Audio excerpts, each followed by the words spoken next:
Ohio. That's my position. The Resolution 43 talks about it in the context of CSO policy. Yes. Thank you. Mark Trajan from Bloomberg News.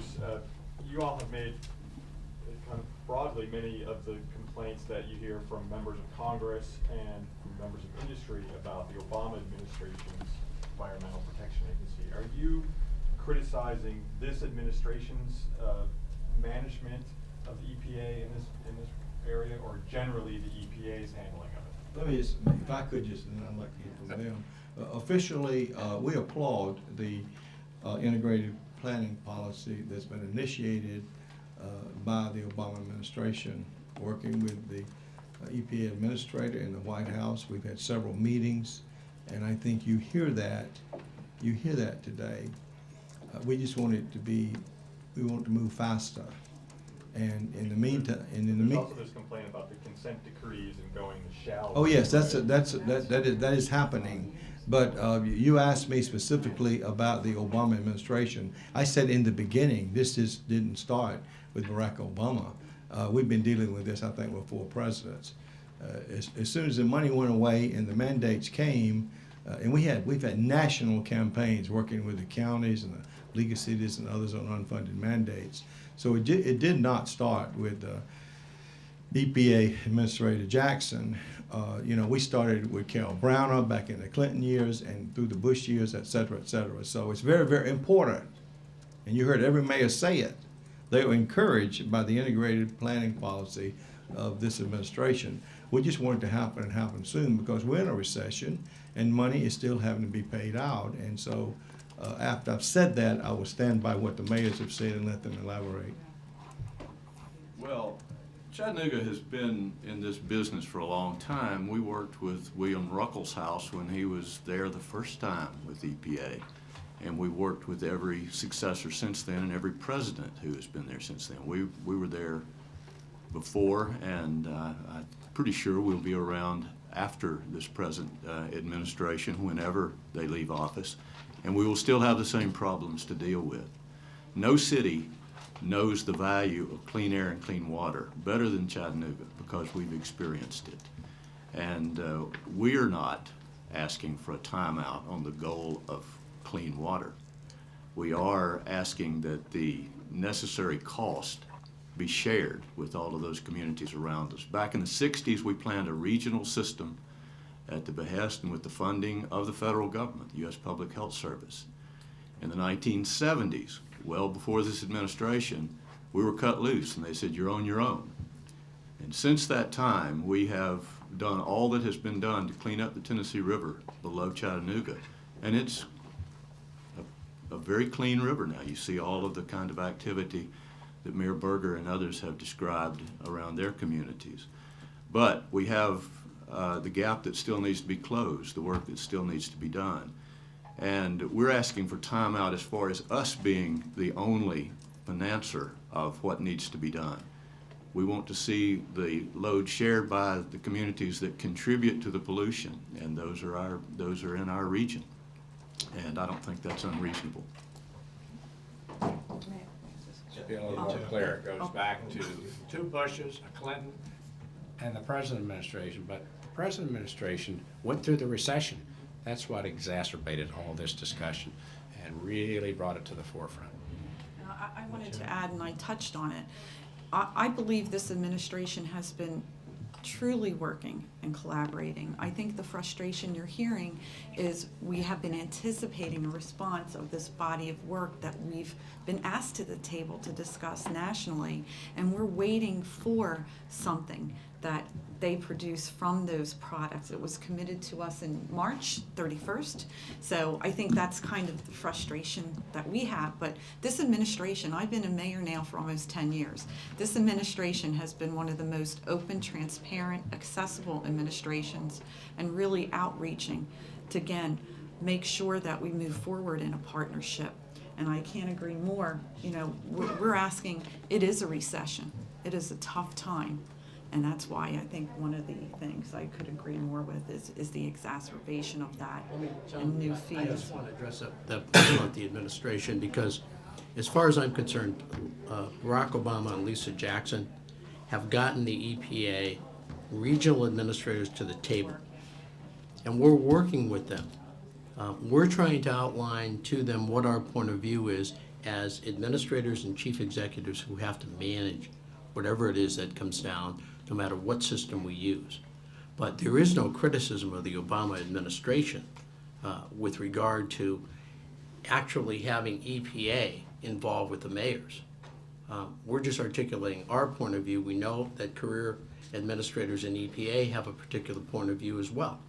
We think this is time for a fresh look at the entire system, using new technology, innovations, and using real dollars in real people's pocketbooks.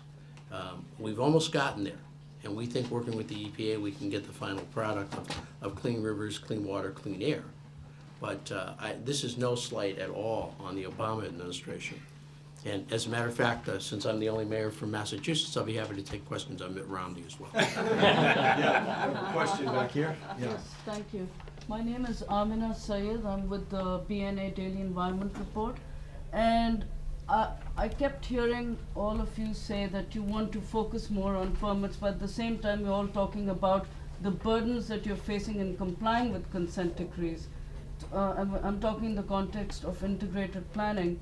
So do you not want them to touch the consent decrees at all, revisit them, reopen them, incorporate that flexibility?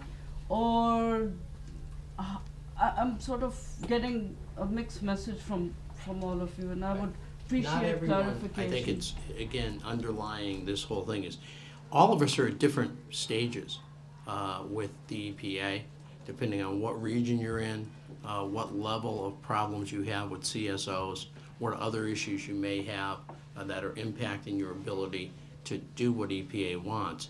So for some of us, we would like to reopen the existing consent decrees to take advantage of integrated planning and perhaps look at longer timetables for implementation.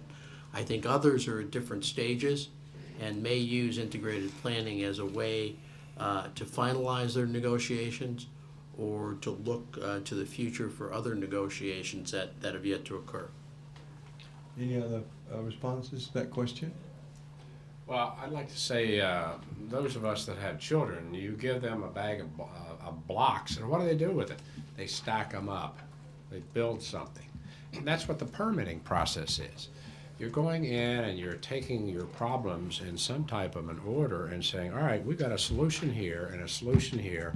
Now I add one more on top of it, and eventually you're at clean water. The consent decree doesn't do that. The consent decree has a presumed problem, theory. We need to be dealing with facts, not theory. And it tells you where you need to be. And it tells you you shall get there. You shall follow the plan, and you shall spend the money, and you shall stay on this schedule.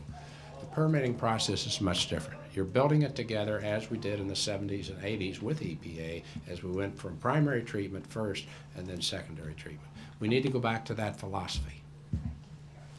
Okay, with that, yeah, there's a question in the back. Can you identify yourself, please? Tim Williams from the Water Environment Federation. Mayor Berger, you said earlier that Congress wasn't providing any help. Could you comment on Senator Brown of Ohio's affordability legislation, whether you think that is a step in the right direction or whether it goes far enough? Well, I've had a number of conversations with Senator Brown's staff, and certainly appreciate both their willingness to talk with me and other mayors in Ohio. The framework of my response to his Clean Water Affordability Act is that it falls short of Resolution 43. It leaves all discretion in the hands of the agency, and it does not set metrics that are precise about limits on affordability, about issues relating to their policy on CSO events, on issues relating to the term over which goals and commitments ought to be made. In my view, we have to be specific, because I think where we're at now simply leaves us, frankly, after the election year, I'm not sure that most of these conversations are going to happen. It's very important that we're going to get across the finish line now. I also want to comment that I really think it's an uneven circumstance among the regional offices. I think in some regional offices, regional administrators get it. In some regional offices, they obviously don't, both from the top all the way to the bottom. And I think headquarters has an issue. How do they get discipline in their ranks to make certain that 772 cities in this country in fact have the opportunity of integrated planning? And until they truly demonstrate that that can happen, we're not there. Thank you. One last question? Yeah, Joe Morton with the World Herald. There's a lot of talk about kind of mixed on whether the EPA, I know some of you have had good working relationships with them, but there's also talk about how heavy-handed, dictatorial. What is the prospect for actual change here? Like, what leverage do you guys have, either with EPA or with Congress, since you were saying you can't even get a meeting with the speaker? What leverage do you guys have to actually get some progress on this? Because this is something you've been talking about for a while, obviously. Well, we believe, I think I can say, and I think they've said before, we are making progress.